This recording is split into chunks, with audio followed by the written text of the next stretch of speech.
to help you out and do that for you. So please don't feel isolated or on your own, or like you're unable to do that. Please just contact the deacon. We'll be happy to help. We're still here, still working for the church, so please use us if you need to. And finally, at some point in the coming days, you will receive an email or a letter, depending on how you receive information from the church. And you will be receiving a letter regarding Esther and her ministry at Delves, whether that's something we should pursue and keep going with or not. Now, this won't be a formal vote. We will need to wait till we can meet together before we can officially do that. But if you can respond to Martin, our moderator, whose details will be on the letter or email, on your opinion on whether the church should pursue Esther's ministry here, and that will allow the diaconate and the leadership team to be able to pursue that and make plans for that for when we're able to meet again. So please respond to that when you receive it. It's very important that we get an idea of what the church is thinking to enable us to plan for the future. And finally, birthdays. I only have one on my list of birthdays, and that is Glenys. So we want to wish Glenys a happy birthday. If there's anyone else I've forgotten or is not on my list, please comment, and we'll be able to send them birthday wishes as well. But please send birthday wishes to Glenys for this week. We're going to kick our service off with some worship. We're going to be singing Second Chances, so hopefully you'll have words and music on your screen, and you'll be able to join along with us.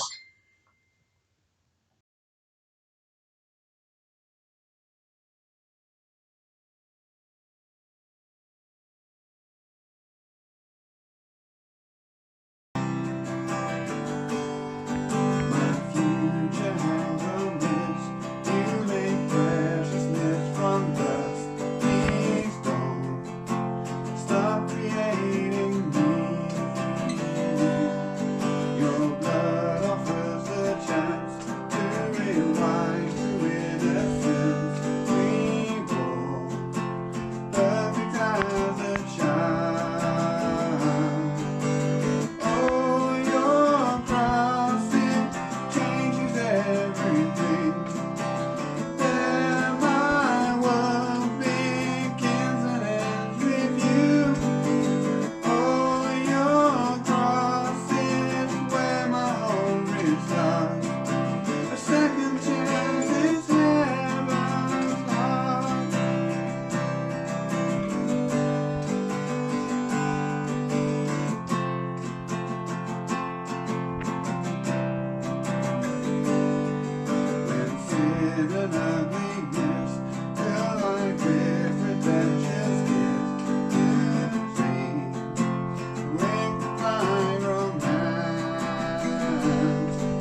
before you now. In royal robes I don't deserve, I live to serve your majesty.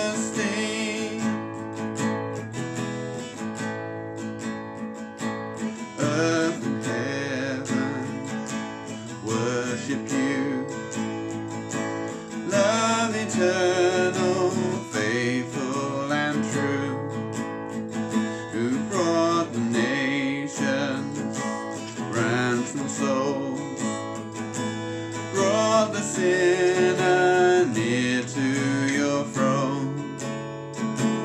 All within me cries out in praise, your majesty. I can but bow, I lay my all before you now. In royal robes I don't deserve, I live to serve your majesty. Your majesty, I can but bow, I lay my all before you now. In royal robes I don't deserve, I live to serve your majesty.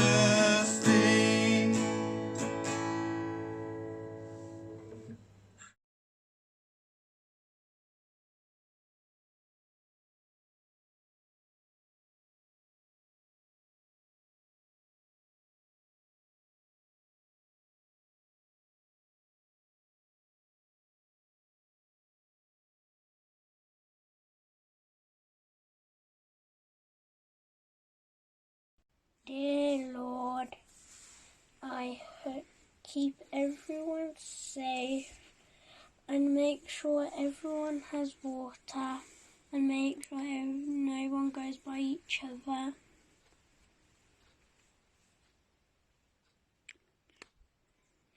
And keep everyone safe from the church and everyone in this country safe from the coronavirus. Amen.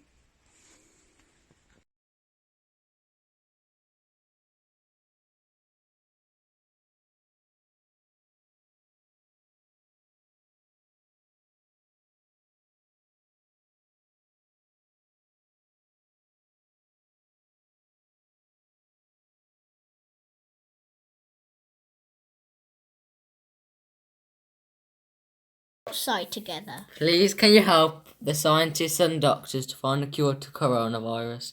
Please help the people who are lonely. Please help the people recover quickly. Please help the NHS to cope during this hard time. Amen.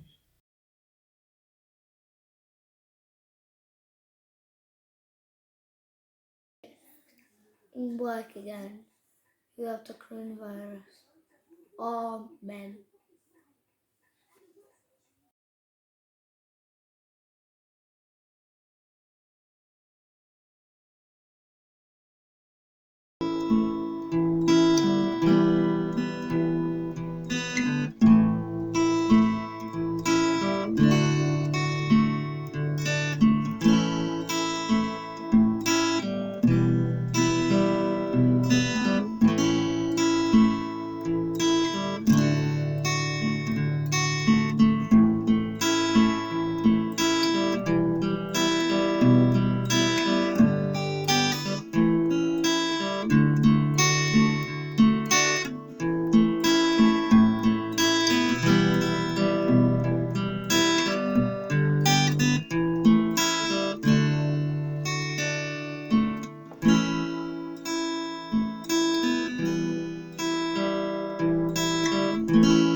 my Dell's family and my Dewsbury family, hopefully able to see this and to listen to this message for Palm Sunday. Palm Sunday, from Hosanna to Crucify.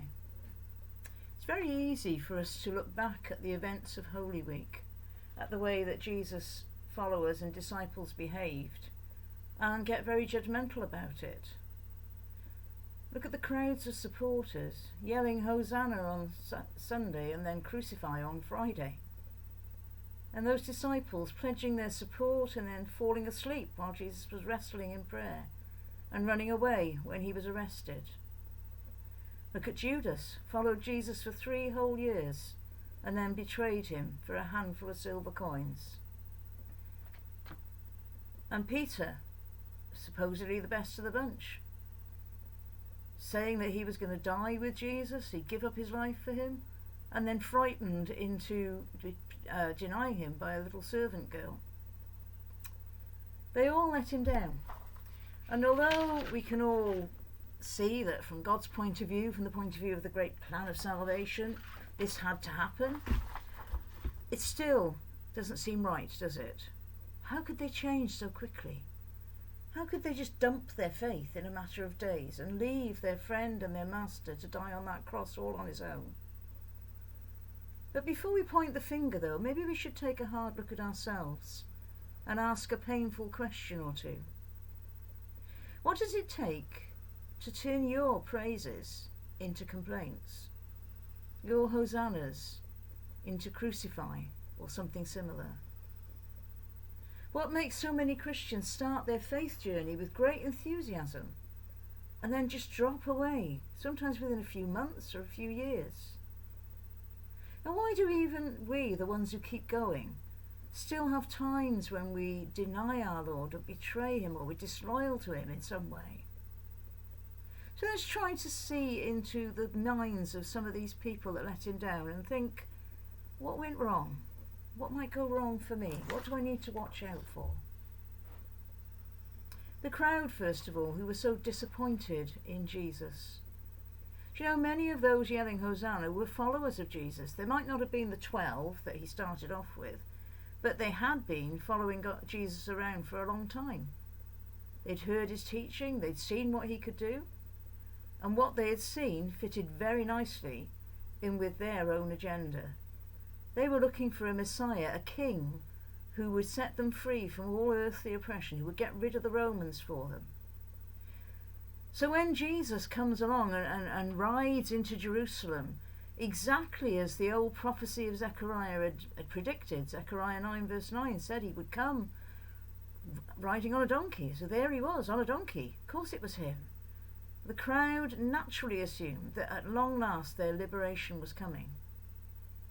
And when it didn't happen, when Jesus refused to take earthly power, when the only thing he actually disrupted was their own temple worship in the marketplace, they were bitterly disappointed in their Messiah, and their Hosanna rapidly became Crucify. I wonder if we sometimes feel just a bit disappointed in Jesus.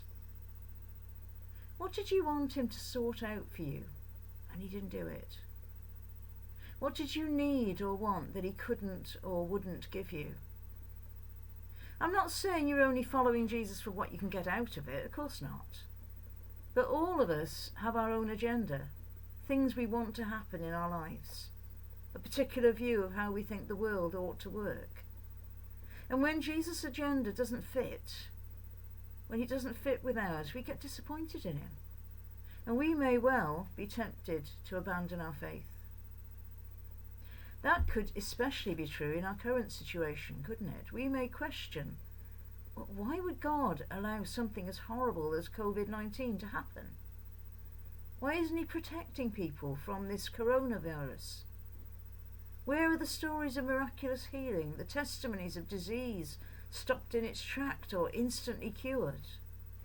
We may feel quite angry with God, thinking that he's ignoring all our prayers, and we prayed and prayed that this thing will go away.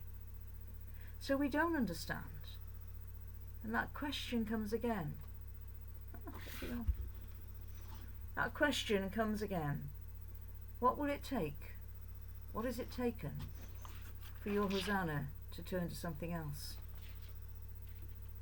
The thing is, you can only ever really follow Jesus on his terms, working to his agenda. Otherwise, he's not really Lord, is he? He's just an extra source of help, which we can tap into now and again when we need him. And that's not how he works. He's either Lord or he's not. We work to his agenda. Max Lucado is a Christian writer, and he's been wheelchair bound since an accident in his youth. And he said he struggled for a long time with this issue. A God who didn't seem to want to answer his fervent prayers for healing, no matter how much faith he had, and he had loads of faith, and it still didn't happen. And he says he eventually had to get to the point where he could accept that healing wasn't always God's agenda. He said this: faith isn't the belief that God will do what you want. Faith is the belief that God will do what is right. And when Jesus doesn't do what you want him to do, don't question his agenda, question yours. What about the disciples then? Not disappointed in Jesus, or they might have been, but really disappointed in themselves. For Peter and the other disciples, it wasn't having a different agenda, because they'd been following Jesus for years, 3 years, done what he wanted to, obeyed him, served him. In fact, they'd gone to Jerusalem with him, knowing that it wasn't a good place to be if you were with Jesus. And they'd all said during the Last Supper that they were totally committed to him. Peter says at one point, "Even if I have to die with you, Jesus, I will never disown you." And all the others said the same thing. But it didn't happen. Their human weakness stopped them fulfilling that promise, that commitment. In the Garden of Gethsemane, as Jesus wrestles in agony and prayer, the disciples fell asleep instead of watching with him as he asked him to. And then when the soldiers arrived, shock and fear took over. The disciples did try at first to resist his address. We know that Peter had to go at one of the soldiers. But when Jesus wouldn't let them defend him, when he healed the soldier, of all things, it finally dawned on him that it was really going to happen.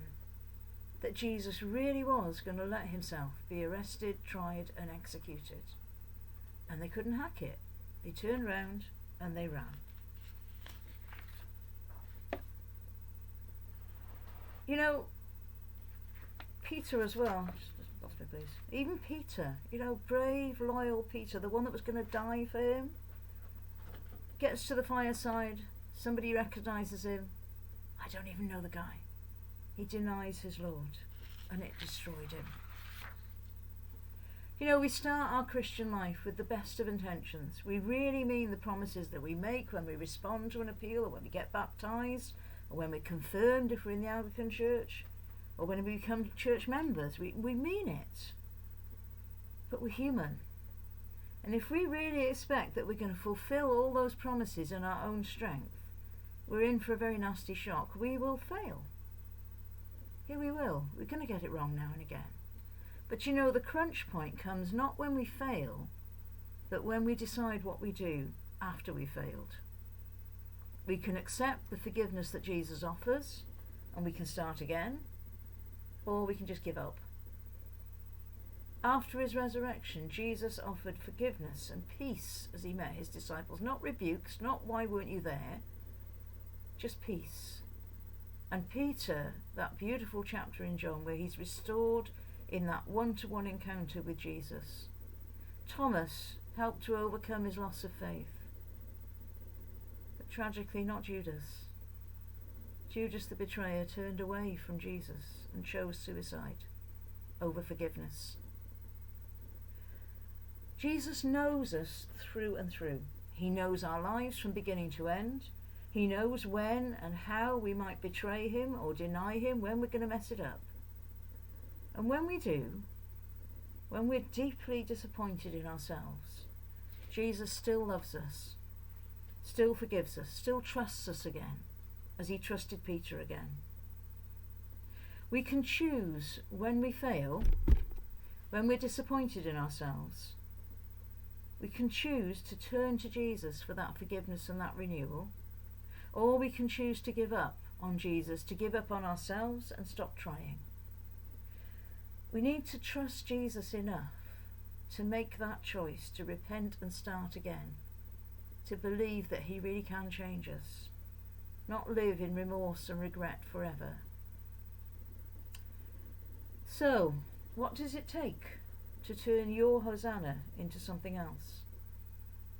Whatever it is, I pray that you will choose to keep trusting and to keep following when Jesus' agenda doesn't fit with yours, and to keep trusting and keep following and be renewed and forgiven when your promises don't come true, when it goes wrong.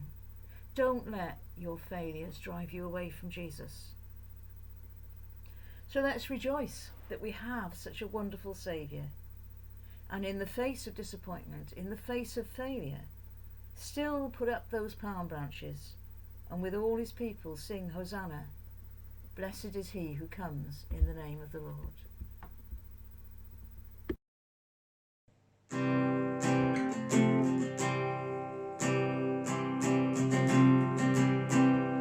For the throne of God above, I have a stronger, perfect plea, a great high priest whose name is love, whoever lives and pleads for me. My name is graven on his hands, my name is written on his heart. I know that while in heavenly's land, no tongue can bid me hence depart, no tongue can bid me hence depart. When Satan tempts me to despair and tells me of the guilt within, upward I look and see him there, who made an end to all my sin. Because the sinless Saviour died, my sinful soul is counted free. For God the just is satisfied to look on him and pardon me, to look on him and pardon me.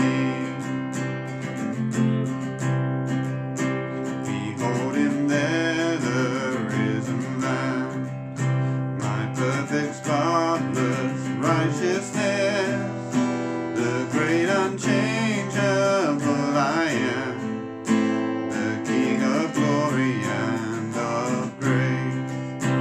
One with himself I cannot die, my soul is purchased by his blood, my life is hid with Christ on high, with Christ my Saviour and my God, with Christ my Saviour and my God.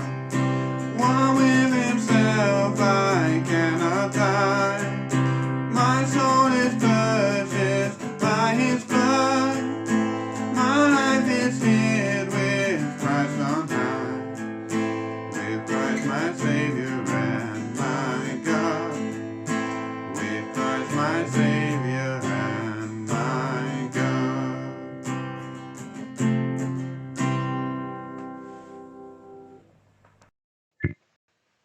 Good morning and welcome to our service this morning.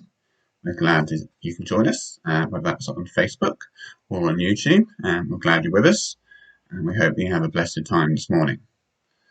So we're going to start with some notices, as the church meals still keep going during this time. So we're going to have a joint Good Friday service, like we would normally, except online at 3 p.m. on Friday. If you haven't realised, it's Good Friday because you lost track of time. Good Friday is this Friday coming.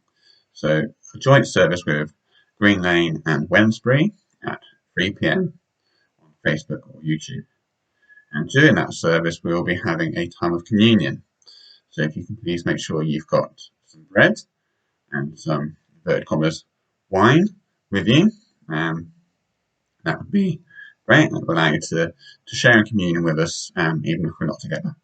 So that is Good Friday, this Friday at 3 o'clock on YouTube or on Facebook. So keep an eye out for that, please.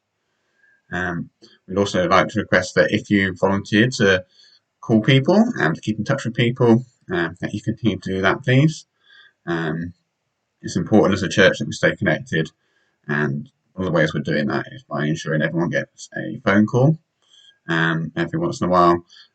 So if you volunteer to be doing that, you should have your list of people to call. So please keep that up. Okay? And on another note, if anyone needs any assistance with grocery shopping or going to the pharmacy or the bank or anything like that, please contact one of the deacons, and we'll be happy to arrange some volunteers to help you out and do that for you. So please don't feel isolated or on your own, or like you're unable to do that. Please just contact the deacon, and we'll be happy to help. We're still here, we're still working for the church, so please use us if you need to. And finally, at some point in the coming days, you will receive an email or a letter, depending on how you receive information from the church. And you will be receiving a letter regarding Esther and her ministry at Delves, whether that's something we should pursue and keep going with or not. Now, this won't be a formal vote. We will need to wait till we can meet together before we can officially do that. But if you can respond to Martin, our moderator, whose details will be on the letter or email, on your opinion on whether the church should pursue Esther's ministry here, that will allow the diaconate and the leadership team to be able to pursue that and make plans for that for when we're able to meet again. So please respond to that when you receive it. It's very important that we get an idea of what the church is thinking to enable us to plan for the future. And finally, birthdays. I only have one on my list of birthdays, and that is Glenys. So we want to wish Glenys a happy birthday. If there's anyone else I've forgotten or is not on my list, please comment, and we'll be able to send them birthday wishes as well. But please send birthday wishes to Glenys for this week. We're going to kick our service off with some worship. We're going to be singing Second Chances, so hopefully you'll have words and music on your screen, and you'll be able to join along with us. And we'll just finish our time together this morning with a closing prayer. Lord, your word is a lamp to our feet and a light to our path. Thank you that we can live in your light and walk in your truth. May the things that you have revealed today be shared and dwell in our hearts and stir us into action. We ask all this in your precious name. Amen.